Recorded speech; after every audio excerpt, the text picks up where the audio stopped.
Ira, Nggih. kula panjenengan nulang dhateng lekasipun panjenenganipun Bapak Gunaryanto duweni Ibu Tutut. Nggih. Sebabe apa kok panjang umur mergo penggalih semeleh kok Encah kentir. Ngerti ya, manten nek radang turu kapan metenge. Oh iya bener. Bener. Ketoke sak celeraman. Sak celeraman. Lambe Mas Prodone kaya mawut. Ning isine bener. Isi nobet wong lambe kaya ngene kok mawet wong bentuke kaya jumbleng. Wong lambe Mas yo ngawur ngene kok cilok. Lah iki apa? Iki ngono tahu gula. Digoreng dadakan 500-an langsung kok dilet. Tanggal esuk diraini gak enak.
Iya bener kandamu Suwa guru panduk nggih lali sumber sekiranya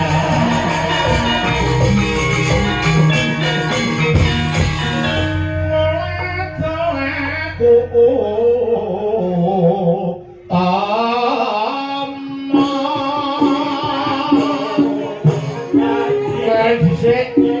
Monggo tak jarengi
Unjuk syukur ngersani Gusti kang nyipta jagat.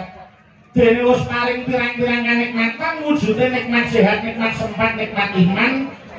Satemah bisa tetunggalan apa ora dukuh Teras Wetan 1. Nggih, Desa Teras Wetan RT 3 RW 1 Kecamatan Geneng Kabupaten Ngawi nggih. Alhamdulillah yo. Awit saka pangestuning para pepundhen awake dhewe sak kanca wis pareng sowan ana daleme panjenenganing Bapak Gunaryanto Esos MSI lan Ibu Tutut Winastri AMD. Iya, Nduk, dawuh. Kowe ngerti apa ora iki kagungan kersa apa? Yen ora kleru kagungan kersa ngunduh mantu. Iya. Kena diarani ngunduh mantu. Lan uga kena diarani mantu nggih, jalaran mantene wadon wis dadi putrane Pak Gun dhewe, Nduk. Wis minengku kaya putrane dhewe. Nggih. Ya kuwi Raka Mas Fahrul Dwianto kuwi putra kaloro saka jenenge Pak Gunaryanto ingkang wis anjatu krama Mbak Feni Widyawati. Kuwi putri jenenge Bapak Wiji lan Ibu Ernawati SPJ saka Kauman Kecamatan utawa Kabupatene Magetan nggih. Nggih. Alhamdulillah ijab wis kelakon tanggal 17 Oktober 2020, Nduk. Oh ngono. Nggih. Iki mung kari ngunduh manten nggih. Mantu sing diman-iman kabeh metu. Ya kuwi tresnane wong tuwa marang anak, celengane wong tuwa kanggo anak. Ora eman panjenengane Bapak Gunaryanto ngragati marang Mas Fahrul jalaran pancen wong tuwa nyambut gawe kuwi nggo mrajake anak kok, Nduk. Oh, ngaten ya, Mas. Iya. Lan ngantasi Mas ngantarani Mas Fahrul lan uga panjenengane Bapak Gunaryanto wis padha netepi sumpahe dhewe-dhewe. Kok sumpahe dhewe-dhewe kepiye?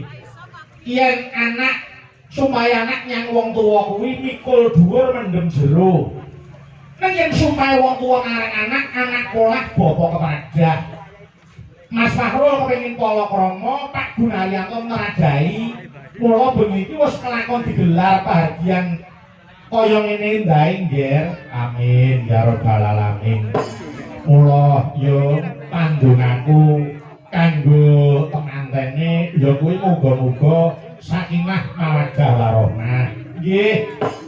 Sakinah kuwi ketentraman, kedamaian dan rasa aman dalam hati sehingga jauh dari kecurigaan dan kegelisahan.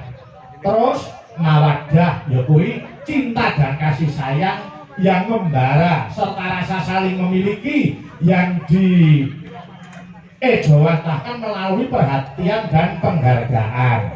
Nggih, warahmah ya kuwi kasih sayang yang mendalam dan terwujud dalam menerima kekurangan pasangan, memaafkan serta adanya rezeki dan karunia Allah SWT. Amin ya rabbal alamin, Nduk. Moga-moga pandongamu kuwi dijabahi dening Gusti Kang Nyipta Jagat. Mas Fahrul Mbak Feni ora kok dadi bojo ning dadi jodoh nggih. Apa ana bedane bojo karo jodoh? Bojo iku kalau mangsane iso pegatan iso pisahan. Ning nek wis dadi jodoh kuwi ora ana bisa misahke mung kejaba maut kok, Nduk. Amin. Ya rabbal alamin. Nggih. Dawuh. Iki matur nuwun kunjuk berani Bapak Ngades, Bapak Haji Tony Riyadi Eza kang wis paling idi paringah nggone panjenenganing Bapak Gunaryanto gelar pahargyan ora mung bengi iki. Oh ngono ya. Wingi bengi orkes Melayu utawa dangdut. Oh nggih. Awan mau uyon-uyon utawa kelenengan dene bengi iki pagelaran wayang kulit awake dhewe sing tinimbalan sowan ana dalem kene. Nggih. Matur nuwun Yoyong dene ketua panitia Bapak Sukanto oleh ngupaini para kanca pengrawit wis ora kira-kira. Tenang kok, Nggih. Wis iki para pengrawit iki diuja saupanane. Wis dadi unen-unen to. Ya to seniman iki yen mulya ya kaya raja, nek sengsara ya sak ngisore kere. Nggih. Ning bengi iki mulya tenan, Nduk. Ngono nggih. Iki jaran wis prasmanan, kaya awake dhewe arep munggah panggung, wis ngliwati jaran andher kagem para tamu. Para pengrawit ya ngono, mung kari kuat-kuatan wetenge. Nggih. Mangane diukahi ora apa-apa, cedak kali kok. Nggih. Mula nggih, iki gandeng ujupe kuwi tasakuran mula ayo kowe ngaranku tirakatan lek ana dalem kene, monggo tak dereke.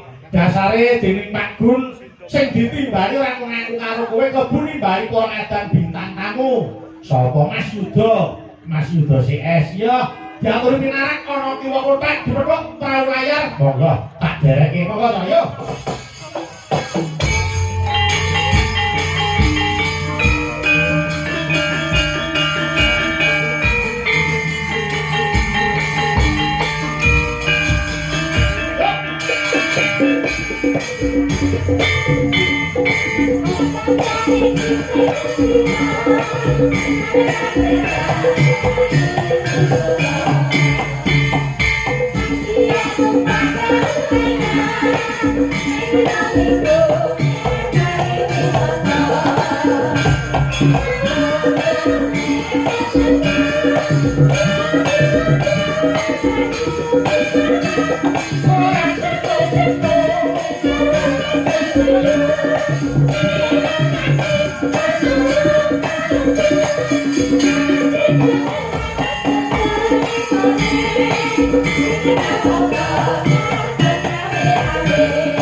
Waalaikumsalam warahmatullahi wabarakatuh. Selamat malam Mas Bayu. Amin ya rabbal alamin. Mas syukur wonten ngarsanipun Gusti. Kula panjenengan iso ketemu wonten Keras Wetan mriki. Alhamdulillah wa syukurillah. Mugi kawilujengan katentreman lan kabahagiaan tansah kajiwa kasarira dumateng keluarga ageng Bapak Gunaryanto lan Ibu Tutut mandhapipun dumateng temanten sarimbit mugi tansah pikantuk berkah rahayuning Gusti satemah dados keluarga ingkang sakinah mawaddah lan warahmah Allahumma amin. Mas Yuda nggih bejo besane wong tuwa niku yen iso mala keranake putrane menangi nggone ndhauke putrane Mas leres Gira, nggih kula panjenengan nulang dateng lokasipun panjenenganipun Bapak Gunaryanto tuwin Ibu Tutut. nggih Sebabe apa kok panjang umur mergo penggalih semeleh ora kemurungsung rasane. leres Aja to nampa rezeki paribasane nampa pancoban wae tetep disyukuri. Niku umate Gusti sing pancen hebat tenan Mas Yuda. wah saestu kok Mas Bayu hebat niku boten kados Pak Carik. Kula nek bali cekap Pak Carik ngoten mawon. Pun buntas pun rampung anggenipun netepi darmaning pini sepuh. Wong kewajibane wong tuwa darmane wong tuwa siji paring asma sing becik kanggo putrane, loro maringi ilmu utawa nyekolahke, sing nomor 3 nikahke lamun wis dewasa. Wah, panjenengane pun buntas pun rampung anggenipun netepi darmaning sepuh. Amin. Pak Carik jan hebat luar biasa. Hebat. Napa melih menika mapan wonten desa sing paling atos. Desa paling atas Keras. Oh iya, nggih. Desa keras, masyarakate kompak, guyub rukun, dasare sing kagungan kersa Pak Carik kalih Bu Tutut juragan pitik. Amin. Nah, nek kula kalih panjenengan ditanggap karo Bu Tutut juragan pitik wis ora ngentekno telek sak trep. Wah, diaturi kok. Saestu. Apa anu Bu Carik bali awake dhewe iki upil apa? Awang kene iki paribasane ngempek iki ketrimane Bu Carik kali Pak Carik kok. Malah kepara kala wau sampun wonten usulan panjenengan mengke mboten sah kesusu kondur rumiyin. Nggih. Awit napa panjenenganipun Bapak Lurah nggih badhe manggi panjenengan maringi DP kagem taun ngarep. Ora gawe-gawe lho.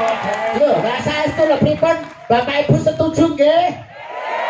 Taun ajeng Pak Lurah setuju nggih?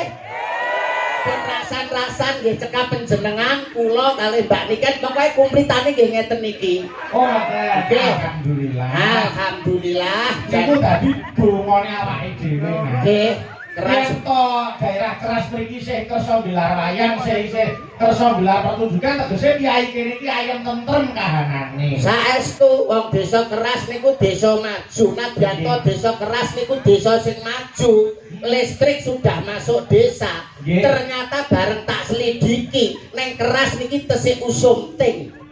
Oh, isih ana ting. Tesih kathah ting. Nggih. Anggere esuk nek kok kanal ting ploweding ngono niku. Nggih, heeh.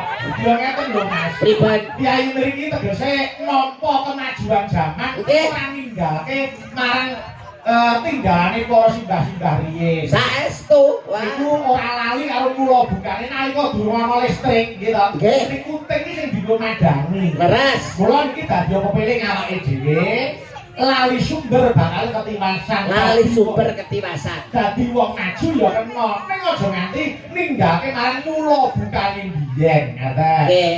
Ya contoh ya kiai kene wajar, kiai Drapiak Semarang. Nadyan sore mau dan Nggih. semanten para pamriksa dalu menika sing ngancani awake dhewe nggih. Alhamdulillah isih akeh Mas Yuda. Boten ngirangi guyub rukun lan tandha tresnane dumateng budaya, nyatane sing kepareng rawuh sakmenten kathahipun menika mratandhakaken bilih desa keras menika masyarakatipun guyub rukun ayem tentrem. Amin. Nek niku Mas Yuda. Nggih. Kula ngimutke dhateng para pamriksa sing tengen tanggung hati-hati nggih.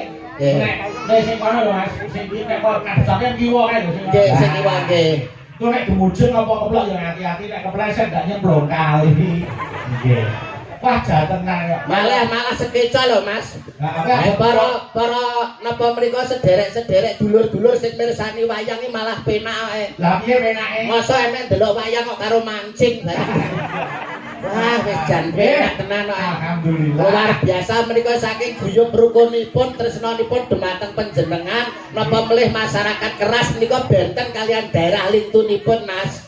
Napa bedane? Alah sok kala mongsone daerah liya niku sok seneng gegeran, sok seneng tawuran, tapi nek masyarakat mriki kondusif guyub rukun. Daerah liya karo tangga sok gak gelem nyopo, karo dulur sok gak gelem akur, tanggane tuku kulkas atine panas, tanggane tuku gelang atine melang-melang, tanggane tuku kalung atine bingung, tanggane tuku ceret lho mentret. Iku mergo saka ora akure isine iki mung ngeri atine iku. Serik. Ayo to kaya Pak Carik niku gak duwe sifat serik, tumindake sarwa apik, dasar sing wedok usahane pitik, duweke sithik diklumpukne kanggo nanggap wayang kulit, insyaallah barokah tambah apik. Allahumma Amin. Amin. Wah, jan. Nimbali Mas Yuda ki ora rugi. mboten rugi, malah sing rugi kula. Lah piye ta? Ngejak coro keton iki gak omong blas. Ya Allah Gusti, nuwun sewu lho Kakang blekok moncrot. Ora sampe mandrot. Lah nyapa? Ya mung cemet ngono tok. Kakang blekok cemet mbok katuran ngendika wong iki wis awake dhewe karo Mas Bayu kok Aku ki suwe lho ora ketemu karo Mas Mondo. Uwangen aku karo Mas Yuda. Nah, ya. Piye Mas Mandor? Pripun Kula wis ora ketemu Mas Mondo. Nggih. Aku kangen Mas. Kali Mas Yuda niku kangen. Omongan iso dadi cicak panggung iki arang-arang. Arang-arang. Ora lari sih ora jamak. Nggih, panjenengan semanten ugi mulai saka tresnane panjenengane Pak Carik kali panjenengan kula nggih boten piyambak. Lah jenengan lah boten sumerep to Mas. Apa? Masyarakat iso guyub rukun, pakliran wayang kulit iso jenjem tentrem, masyarakat iso manunggal dados setunggal. Niku gara-gara sinten lah gak ngerti. Sapa sing dalari? Lah niki Mas Mondol nggih menika salah setunggale dagelan sing menungso raine kaya cok bakal. Cok bakal ndoke siji kok. Lah ndokmu pira? Loro. Ya keceket sitok to kok iso karo Mas Bayu kan lho. Selamat malam Mas Mondo. Nggih, selamat malam Mas Bayu Ijo. Bayu Aji kok Bayu Ijo. Mas Bayu Aji. Bayu Aji kok Bayu Ijo. Bayu Aji. Nggih. Ora nggih sehat to Mas Mondo? Alhamdulillah sehat. Nggih. Nggih syukur nek benar sehat. Mas Yuda. Nggih Mas Bayu nggih. Malam ini sangat luar biasa. Luar biasa. Napa mboten luar biasa panjenengane Pak Carik hebat kok. Panjenengan wau rias teng pundi Mas, transit teng pundi? Lah kuwi mau di daleme sapa? Daleme kawitan. putrane pembarep Nggih. Mbak Tika Nggih. kalah tumbas dalem utawa tumbas omah, omah lawas. Saestu. Wah, lawange diukir, Oh, cagake diukir, Ah. jedenge tak kira ya diukir to Mas.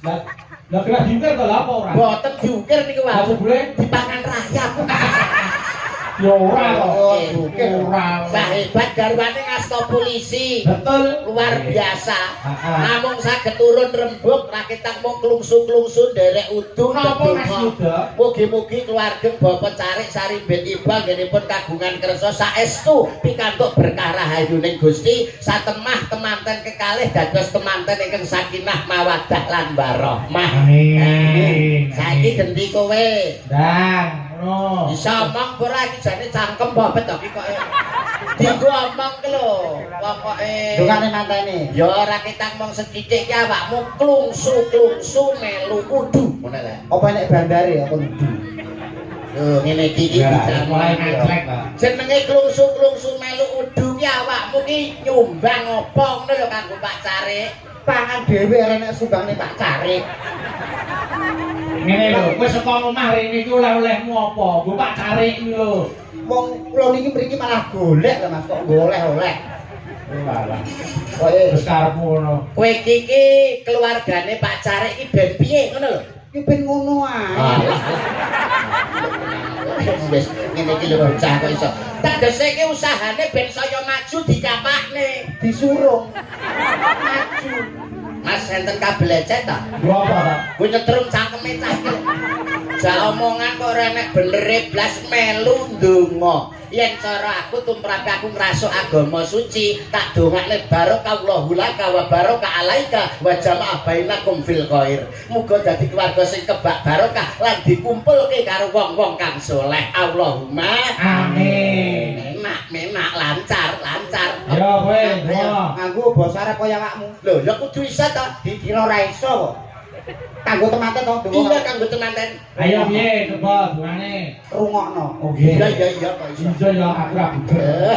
Bocah. Bismillahirrahmanirrahim. Bismika Allahumma ahya wa bismika amut.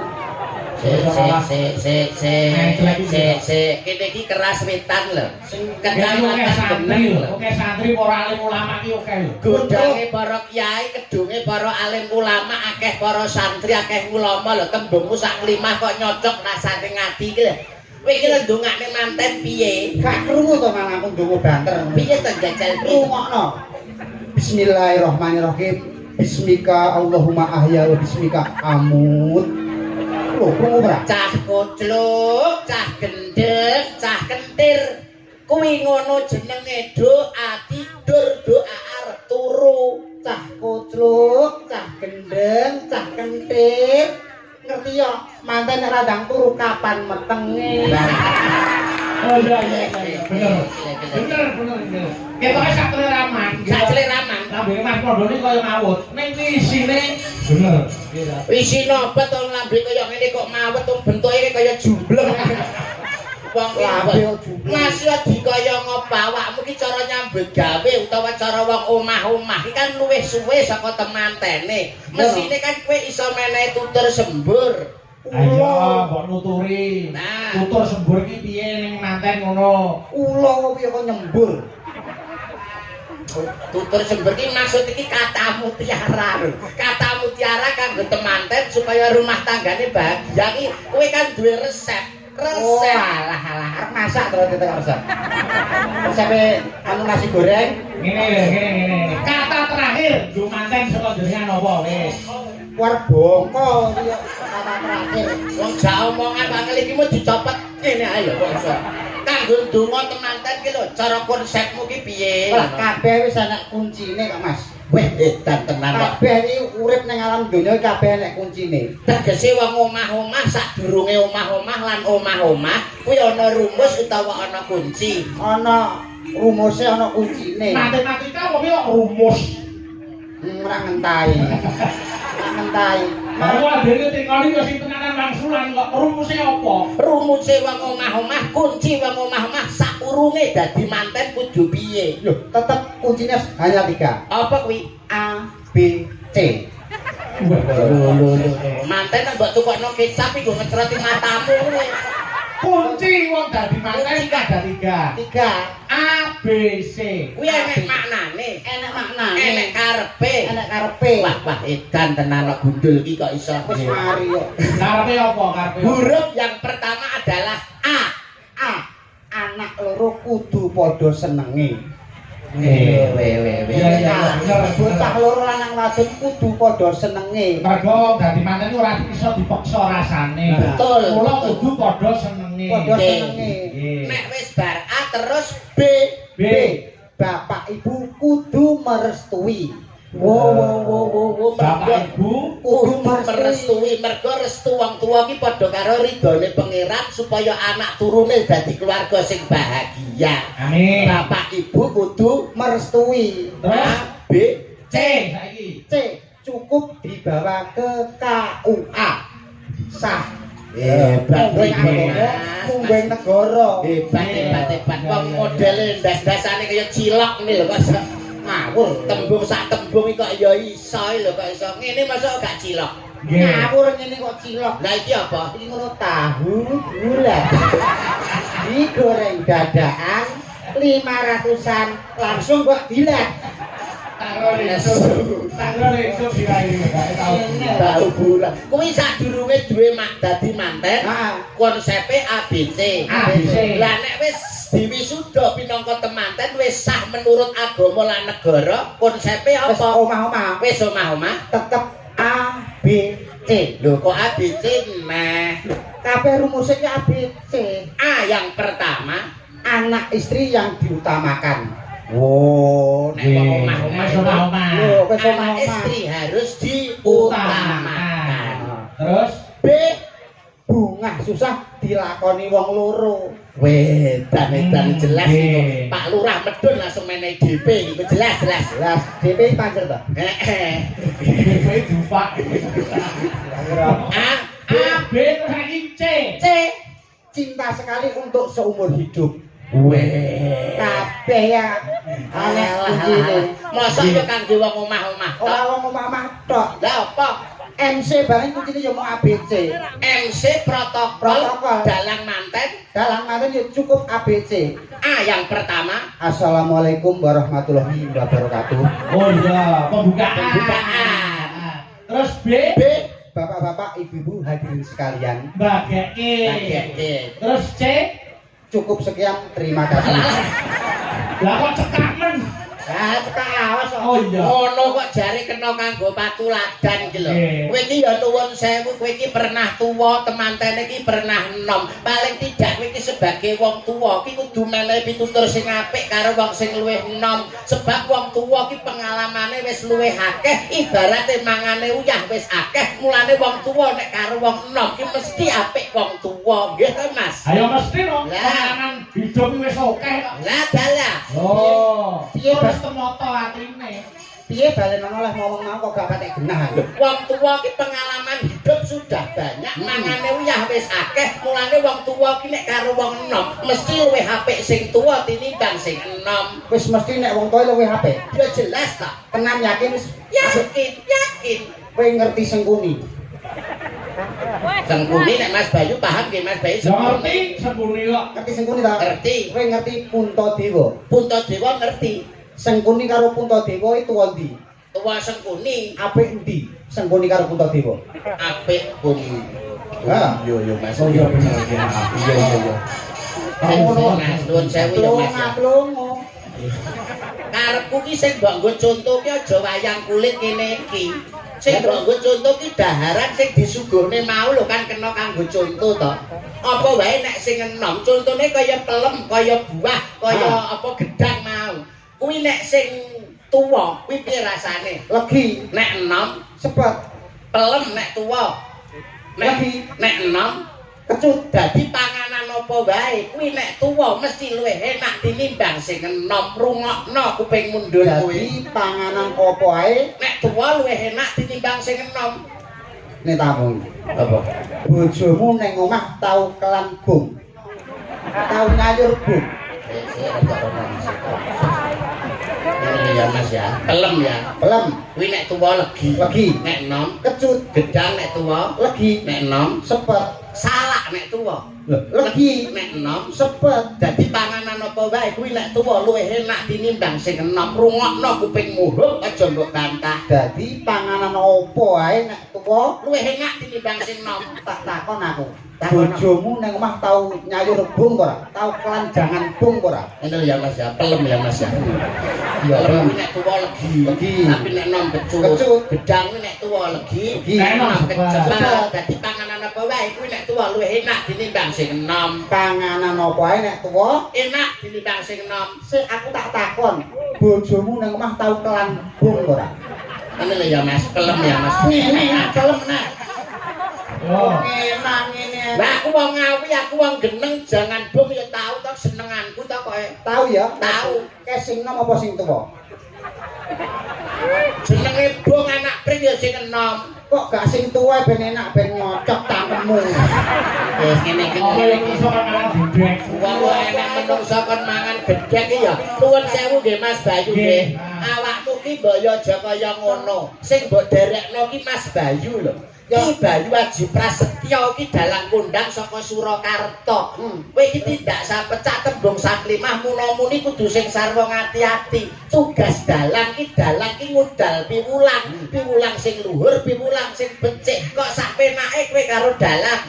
Lha terus karepe Lho, dalang ki gawean sing abot lho, Mas. Aja kepelekno dalang lho kowe. dalang nyabot. Abot. Abote dalang nggih endi apa ngangkati gamelan? Apa usung-usung gamelan apa nonton debok? Dalang teko kare lungguh karo nyabot. Apik lah bene. Ngene 80 lho ora entuk dinyang. Iki gambar izin kok kene. Ngono ya. Ini lho sing perlu diluruskan ngeten iki lho, Mas. Kelek bebek, sing ngomong aja wae. Jebule sae. Lho, sampe dadi dalang apa? Lha kena kabut to yo. Mripate melek tangane nyolake wayang sikile jejake keprak. Lah ya kono apa turu? Wong ya melek teko esuk. anak sing turu. Tahu ada yang turu ya terus ditinggal milih bis. Tegese abote dadi dalang iki kok ora perkara usum-usum. Ora katakan dalang iki nyuwara terus nganti tekan pada esuk iki nyuwara terus. Lah sindene kok mau bisu. Wong yo nyuwara teko esuk. Muni teko esuk Iwan. Kok muni abot dalang. Ngene lho. Angel jak omongan iki. Dalang cabut ngono lho, Mas. Abote dalang apa ngangkati gamelan apa musuhi debok. Karek ngapa? Teko lu kare lungguh karo cek ngono kok muni 80 dinyang ra oleh. Ngene iki lho. Lah lambene apa ngono kuwi nyepeleke ngono. Abote dalang iki kok ora perkara usung-usung gamelan atau debok. Abote dalang sing tak maksud abot sukses lan orane pagelaran bengi iki kuwi tergantung dalang rungokno ndul kupingmu. Yo ora iso. Lho kok ora iso? Ora iso. Suksese pagelaran bengi ora perkara dalang. Lah perkara apa? Perkara genset. Enek dalange, enek yogane, enek jensete opar garingan. Pedhot gorokane no Mas. Ya, Mas. Wis. Pentingnya genset. Berarti sing penting ora dalang. Ora Sing penting apa? genset. Nek ngono sing penting ya ora genset. Lah apa? Sing penting solar, enek gensete, gak enek solare, opar mbok uyui gensetmu. Yo ora iso nguruk. Gak iso murut. Dadi sing penting Solar. ora iso. Sing penting pom. Enek solare, ora nek pome leh arep tuku nang ndi. Ngene bakul brambang. Ora enek. Berarti sing penting apa? Sing penting pom. Nek ngono sing penting ya ora pom. Lah apa? Sing penting lemah utawa bumi. Nek gak enek bumi, arep mbok encep ning ndi pommu. Ora iso dibangun. Lah, sing penting bumi. Nek ngono sing penting ya ora bumi tok. Lah sing penting apa? Sing penting Allah Subhanahu wa taala. Yo entek nek tekan yo wis. Entek. Lah digorone yo entek lho. Lah ra nang parang rono suwi utuh ngengkel-engkelan tok. Klungsu melu udu. Gliyak-gliyak watone. Kecandak, Gremet-gremet Patone slamet. Hah? Mula kabeh iki penting. Nggih, nggih. Kaya dene wong sak awak sak kujur iki. Nggih. Mripat duwe kewajiban dhewe, irung duwe kewajiban dhewe, lambe, tangan, sikil duwe kewajiban dhewe-dhewe. Leres. Dalang yoga sinden pelawak niku wis ana nggone dhewe-dhewe, ora perlu dibanding-bandingke gitu. Betul. Duweni tanggung jawab sing abot kabeh. Kaya dene Mas Yuda. Nggih. Ya duweni tanggung jawab. Betul. Mergo beneran kuwi duweni kulawarga gitu. Nggih. Nyambut gawe sing apik, satemah para pamirsa semangatine sok bakal ditimbali meneh. Amin. Nggih. Oh, sampeyan dhewe wis seneng kok aku. Lah nggih. Luwung ngoten mriki gene Pak Lurah, luwung ngoten mawon. Piye? Sogone Pak Lurah ra nggo Aku karo Mas Bayu tok. Ah, Pak Lurah tak baca. Wong kene iki yo kancane. Aja nesu. Ora nesu. Tak goleki kanca. Saged, nggih, nggih. Yo niken salindri ben ngancani wis. Ora. Jebul